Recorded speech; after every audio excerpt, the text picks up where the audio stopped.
ألم تر أن الله يسجد له من في السماوات ومن في الأرض والشمس والقمر والنجوم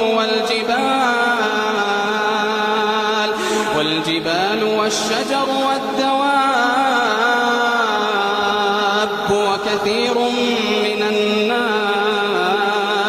وكثير من الناس وكثير حق عليه العذاب ومن